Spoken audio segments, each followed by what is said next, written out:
Ouça agora a palavra de Deus ministrada pelo pastor Pedro Aragão. Uma mensagem que pode mudar a sua vida.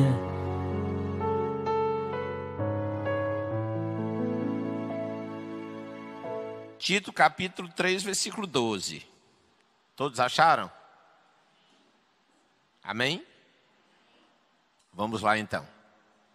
Versículo 12 diz assim: quando eu lhe mandar o irmão Ártemas ou o irmão Tíquico, faça o possível para ir se encontrar comigo na cidade de Nicópolis, pois resolvi passar o inverno lá. Ajude o advogado Zenas e também Apolo em tudo o que você puder, a fim de que eles tenham o que precisarem para a viagem. Que a nossa gente aprenda a usar o seu tempo fazendo bem e ajudando os outros em caso de necessidade, para que assim a vida da nossa gente seja útil. Todos os que estão comigo mandam saudações a você. Dê saudações aos nossos amigos na fé. Que a graça de Deus esteja com todos vocês. Amém. Vamos orar. Amado Senhor, nos ajuda. Fala conosco, o teu Espírito que está aqui presente entre nós. Que tenhas liberdade, Senhor, Espírito de Deus, de agir, manifestar a tua glória e o teu poder e nos ensinar a tua palavra. O nosso Senhor Jesus disse que quando partisse, deixaria a ti, Espírito Santo, para nos fazer lembrar de tudo quanto ele disse e nos ensinar todas as verdades da palavra.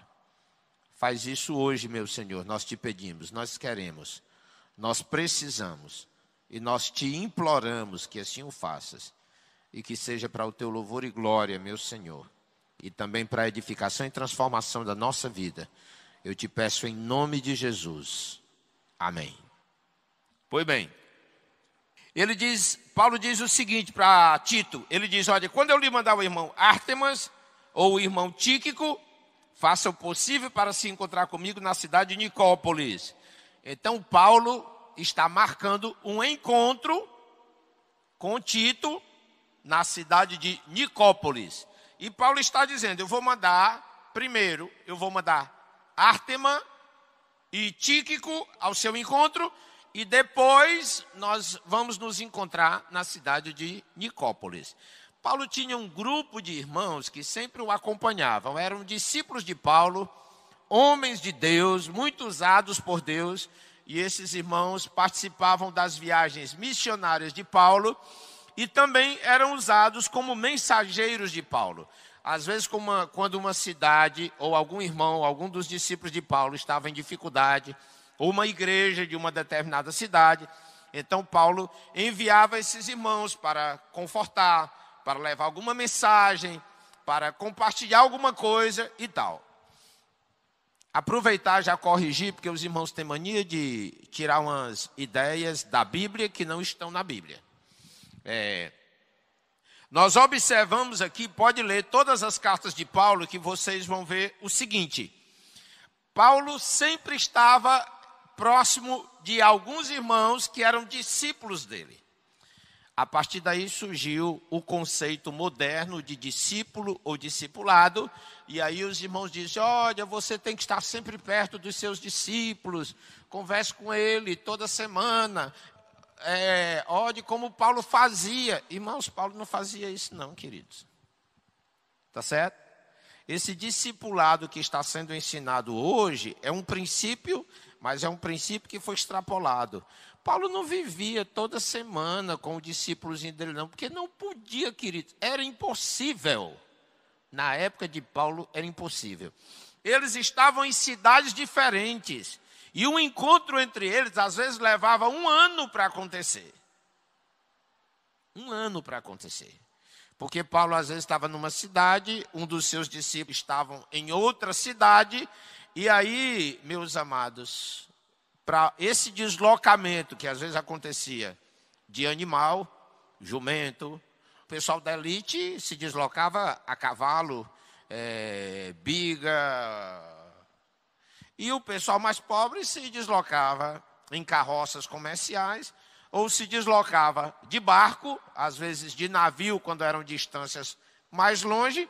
E vocês não esqueçam que aqui nós estamos falando de uma igreja que se encontrava numa ilha. Creta era uma ilha, tá bem? Então não era fácil chegar lá, não. Então não estava para fazer esse discipulado semanal. Paulo está onde? Lá não sei aonde. Ele não parava, né? Assim, não parava sim, porque tem um conceito também que nós precisamos corrigir aí.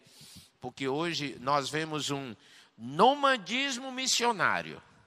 Hoje muito comum nas igrejas, um nomadismo missionário. O que é isso? São irmãos que não têm mais igreja, não têm mais congregação, eles não se congregam. Eles vivem de igreja em igreja, de canto em canto, pregando num canto, pregando no outro, pregando no outro, pregando no outro, pregando no outro. E eles não têm o lugar deles. São irmãos que não estão pastoreando ninguém, porque você não pode pastorear uma pessoa num culto. Se você não para naquele local, não vai ter um pastoreamento, certo? E nem estão sendo pastoreados porque eles não param em lugar nenhum. Vocês conhecem um ditado que diz assim: pedra que muito rola não cria limbo, ou não cria musgo. E limbo, musgo é a mesma coisa, é lodo. Nosso lodo. O lodo é uma plantinha, é um fungo, tá certo? Então a pedra que não para, nada, nem o fungo, que é um vegetal que assim sobrevive impressionantemente, você não consegue botar ele numa pedra que fica o tempo todo mexendo. Mas até pedra parada cria vegetal. Tá bem? Ok? Então, queridos, não dá para viver desse jeito. Tem pessoas hoje que vivem assim. Qual é a tua igreja? Não, eu sou da igreja tal. Muitas vezes ele só usa o nome da igreja como uma referência. Mas ele não é de igreja nenhuma. Ele nunca para em igreja nenhuma. Está sempre para cima e para baixo, para cima e para baixo. Aí diz assim, não, porque Paulo também era assim. Mentira, Paulo não era assim não, queridos. Paulo, quando se deslocava de uma igreja para outra, ele passava, às vezes, 2 anos na mesma igreja, 3 anos. Aí ele ia, trabalhava ali, às vezes ele mesmo fundava a igreja, consolidava, ensinava. Depois que ele deixava tudo organizadinho, ele entregava para um pastor, e aí ele ia para outra cidade, conforme a direção que o Espírito de Deus dava a ele. Mas ele não ia nas igrejas só fazer uma pregação e voltava, não. Era impossível. Era impossível fazer isso, porque não tinha os meios de transporte que nós temos hoje. Hoje um pastor chega do prega aqui, aí pega um avião e vai para o Japão, prega lá, mas naquela época não dava para fazer isso. Só o deslocamento, a viagem era 6 meses, então não valia a pena, não tinha condições de ir numa igreja só para pregar. Certo?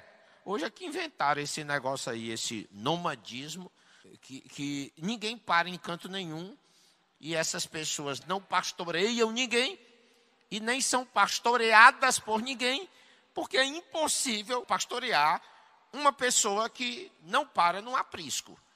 Ovelha, irmão, só se pastoreia no aprisco. Sabe qual é a grande diferença entre a ovelha e o bode? Vocês sabem? É que a ovelha você bota num aprisco e consegue mantê-la ali. A ovelha tem aprisco. O bode, querido, quem aqui é do sertão? Ou pelo menos conhece a vida do sertão. Pronto. Uma das características, quando você chega no sertão, quiser procurar bode, está no meio do mato, está lá em cima das pedras. É impressionante como o animal, o bode, a cabra, eles têm uma capacidade impressionante de chegar em lugares que ninguém chegaria.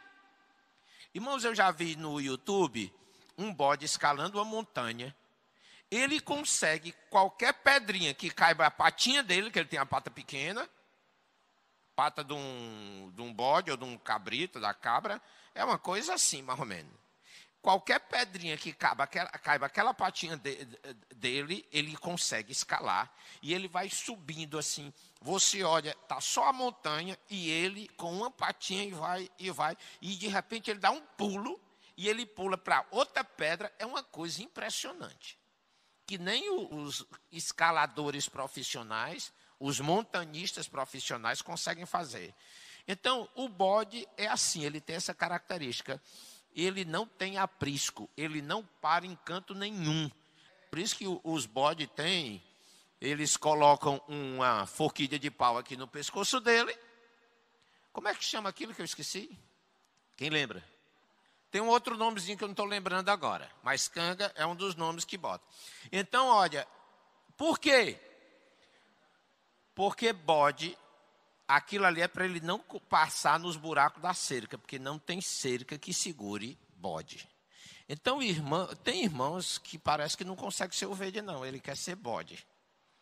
Ele não para. Onde é que está esse irmão?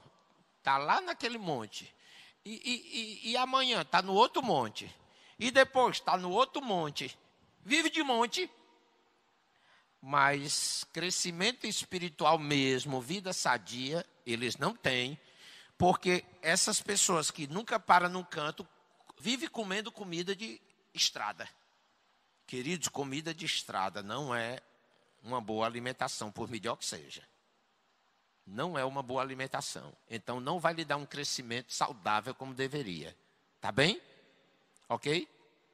Então, meus amados, algumas pessoas esquecem que são ovelha. Elas têm que ter o seu local.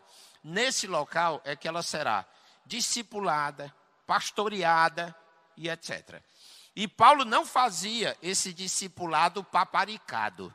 Aí tem irmãos que tão melindroso, cresce tão melindroso. Ai, você essa semana não falou comigo, vou morrer. Vou me suicidar. Porque nós temos um pessoal que não tem crescimento e acha que tem que ser paparicado e confunde discipulado com paparicado. Agora, por outro lado, alguém que nunca é pastoreado ou discipulado também não pode haver. Esses irmãos que nunca param em canto nenhum. Não existe uma regra.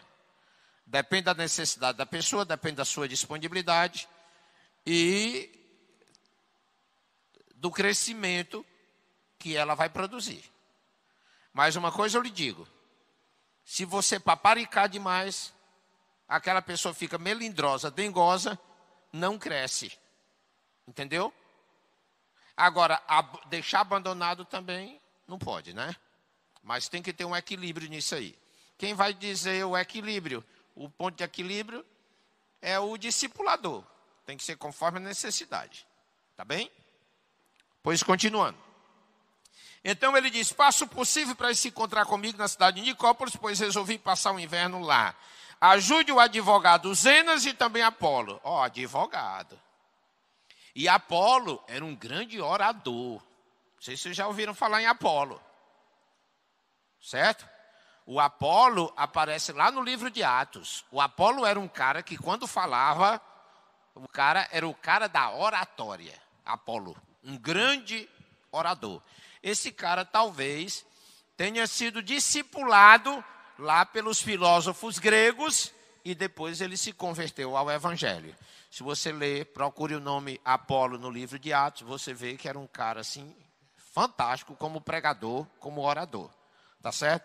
Então ele diz, menciona aqui Apolo, ele diz, ajude o advogado Zenas e também Apolo. Eu estou mencionando isso, ó, advogado. Irmãos, muita gente lê a Bíblia e pensa que o povo da Bíblia era assim um bando de ignorante, era um bando assim de gente que não sabia de nada. Tem gente que lê a Bíblia achando que as igrejas daquela época eram cheias de uns irmãozinhos que não sabiam nem ler nem escrever. Querido, isso é uma tolice. Vocês não têm ideia do nível que tinha muitos daqueles irmãos daquelas igrejas. Tinha filósofos convertidos, tinha grandes estudiosos da Bíblia, que eram os fariseus e mestres da lei, que lá em Atos diz que se converteram ao Senhor, conheceram o Evangelho, principalmente na pregação de Pedro, se eu não estou enganado, capítulo 3, que fala que se converteram mais de 3.000, outras vezes 5.000. Ali tinham intelectuais, gente rica, riquíssima. Toda vez, eu acho que a maioria dos irmãos que lê a Bíblia, acha assim, que o povo da Bíblia era um bocado de irmãozinho, pobrezinho, ignorantezinho. Não era não, queridos. Tinha gente de alto nível. Claro, tinha gente de todos os níveis, porque a palavra de Deus, o Senhor não rejeita ninguém. O Evangelho é para todos, ricos e pobres. Mas alguns irmãos têm a ideia de que o Evangelho é só para os pobres, que os ricos, Deus prefere que vão para o inferno. Acho que não tem salvação para os ricos. Ou então o Evangelho é só para os ignorantes. Quando o Senhor fala que... lá em Coríntios, que Paulo fala sobre a sabedoria deste mundo, que a sabedoria deste mundo não é a coisa mais importante. Então, muita gente acha que Deus prefere os não escolarizados. E não é verdade. Não é verdade. Então, está aqui um advogado naquela igreja ali. Um advogado, tá certo? E um grande orador, Apolo. Com certeza esse cara, até o nome dele, se você observar, esse nome não é um nome judeu, é um nome grego. E os gregos eram os grandes intelectuais da época. Os gregos eram os grandes intelectuais da época, da filosofia, da arte, etc. E os romanos, que eram os imperadores de toda aquela área, os romanos eram os grandes homens da lei. Quase tudo que nós temos na lei de hoje vem da lei romana. E quase tudo que nós temos em termos de cultura, arte, etc., vem dos gregos, ou helenos, ou helenistas. Ok? Então, meus amados, o povo da Bíblia não era um bocado de ignorantezinho qualquer, não.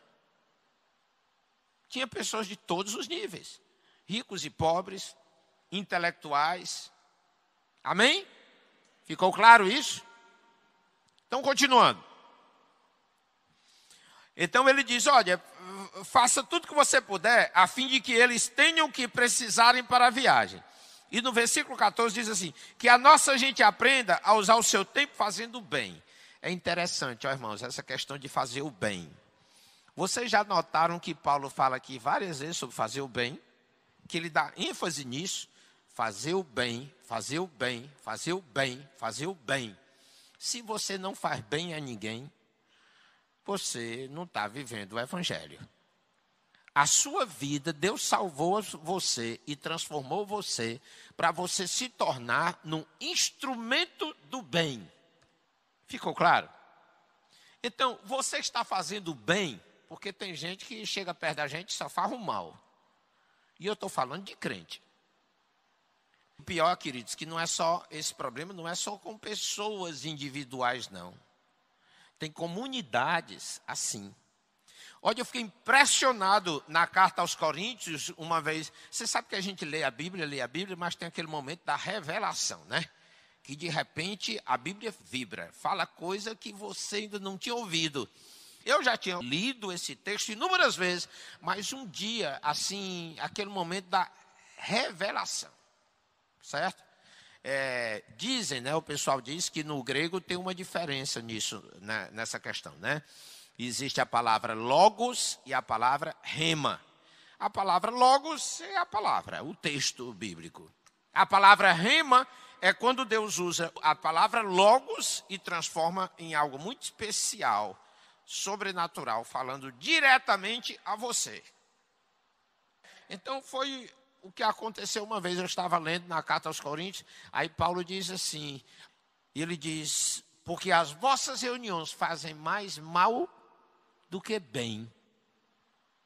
Rapaz, eu tomei um susto, como é?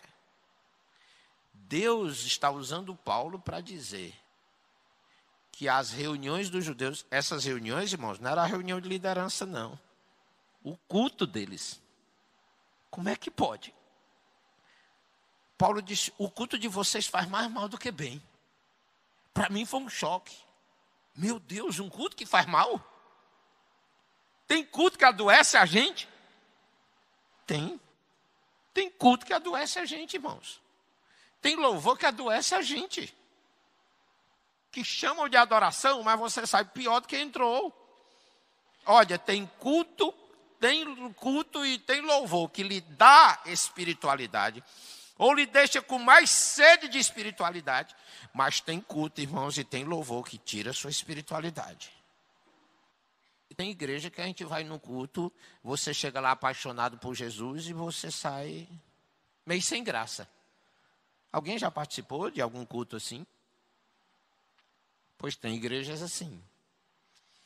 E Paulo diz isso sobre os coríntios. Ele diz, o culto de vocês faz mais mal do que bem. Porque um culto era para despertar em nós a vontade de ficar mais perto de Jesus.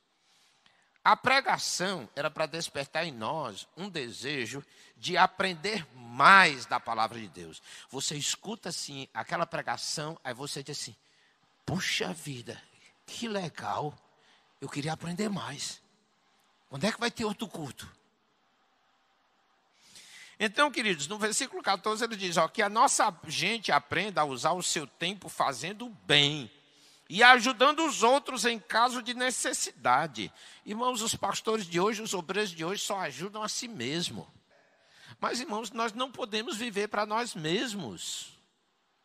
Mas olha, eu não conto, irmãos. São muitas as pessoas que vêm de outras igrejas. Chega aqui os irmãos passando necessidade, passando fome. Em igreja que o pastor vive luxuosamente. E os irmãos endividados até o pescoço. Não é porque é malandro, não é porque é irresponsável, não é porque é preguiçoso. Não, é porque a vida está difícil e eles não conseguem. E enquanto ele está lutando para pagar uma continha de luz que já foi cortada, algumas vezes porque não pôde pagar em dia, o pastor está passeando na Europa, está passeando na Disneylândia. Isso é injusto, irmão, isso é um absurdo. Isso é um absurdo. A gente critica os políticos, mas nós líderes, nós pastores, não estamos diferentes, não. Agora eu sei também que tem homens de Deus aí sérios passando fome, passando necessidade, pagando para trabalhar.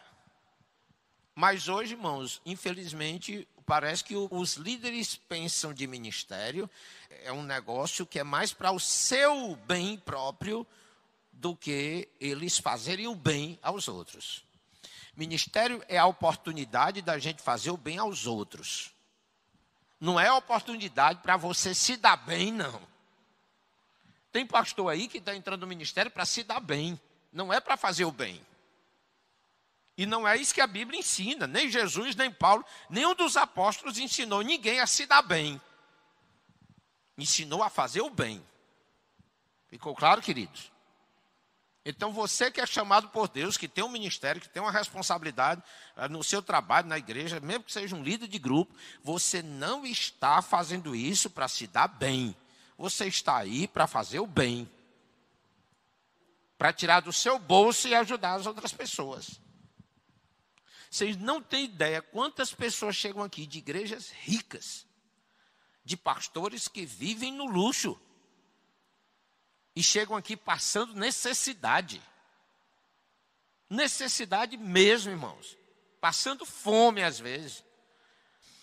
Então, queridos, que a nossa gente aprenda a usar o seu tempo fazendo bem e ajudando os outros em caso de necessidade, para que assim a vida da nossa gente seja útil. Nós, crentes, é para termos uma vida útil. Porque a Bíblia, o Senhor diz, não há inúteis no reino de Deus. Porque o servo inútil, ele joga lá para baixo. Não tem servo inútil para cima, não. E tem gente que pensa que pode ser crente inútil. Não pode. Nem pode ser salvo inútil. Aí no versículo 15 ele diz, todos os que estão comigo mandam saudações a você. Dê saudações aos nossos amigos na fé. Vocês já ouviram a expressão amigos do Evangelho? Eu sei que tem os amigos do Evangelho, na época da Bíblia também tinha gente que não era crente, não era evangélico, mas era simpatizante com o Evangelho, até ajudava. Ajudava até a construir igreja. Tem muita gente assim. Mas aqui, quando ele está falando de saudações aos nossos amigos, é amigos na fé. Não é amigos da fé. É amigos na fé. Porque, irmãos, os irmãos daquela época eram amigos. Não era só irmão, não. Porque, irmão querido, olha, ser irmão é inevitável. Ser amigo é opção. Você entende isso? Ser irmão é inevitável. Eu tenho 5 irmãos e eu não escolhi, não. São filhos do meu pai e da minha mãe. São meus irmãos. Tá certo? Do mesmo jeito na igreja, não é diferente, não. É crente, então é meu irmão. Mas eu não escolhi. E às vezes tem gente que é irmão, mas não consegue ser amigo. Irmão e inimigo, você acredita? Assim como tem na família carnal, nós temos irmãos e inimigos. Que o cara faz tudo para lhe ver tropeçar. E bota o pé no meio quando você quer andar. Você já conviveu com pessoas assim? Irmãos e inimigos. Eu só não sei, porque a Bíblia não respalda muito, se esses ditos irmãos são salvos. Eu não vejo muito respaldo na Bíblia para a salvação de pessoas assim, de gente assim. Mas são irmãos, porque estão na mesma comunidade. Se declaram filhos do Pai Eterno. Então, se ele é filho de Deus, se é verdade ou não, aí é só Deus que pode julgar o coração dele. Mas se ele é filho de Deus, é meu irmão. Não interessa qual denominação. É meu irmão. E aqui Paulo está dizendo, saudações aos nossos amigos na fé. Amigos. E o amigo é aquele que está perto de você, que convive com você, que conhece as suas alegrias, mas também suas tristezas. E que está junto. Que você, numa hora de necessidade, de angústia, de provação, você pode contar com essa pessoa. Meus amados, como falta amigos dentro das igrejas? Diga aí, você tem quantos amigos dentro da igreja? Amigo é gente de perto. Amigo é gente de convivência. Amigo é gente de casa. Amigo é gente que conhece a gente. Não dá para ter 1 milhão de amigos. É impossível você conhecer proximamente 1 milhão de pessoas. Nem 100 dá. Tá certo? Amigo você conta nos dedos. Mas, irmãos, como diz Provérbios, olha, quem acha um amigo acha um tesouro. Quem acha um amigo, acha um tesouro. E não se encontra tesouro em qualquer esquina, não. É coisa rara tesouro. Tem amigo mais chegado do que irmão. Muito mais chegado do que irmão. Muito mais próximo do que irmão. Então, o que Jesus planeja para nós, que a nossa igreja seja uma igreja de amigos. Amigos. Você tem amigos? Mas não vamos falar se você tem amigos, não, porque é muito egoísta. Você é amigo de alguém? Eu duvido que você seja amigo e não consiga amigos. Você está entendendo? Ninguém quer se sacrificar mais por ninguém. Mas nós fomos chamados para fazer o bem. Não foi para se dar bem. As igrejas estão cheias de gente que só quer se dar bem. Fazer o bem, está faltando.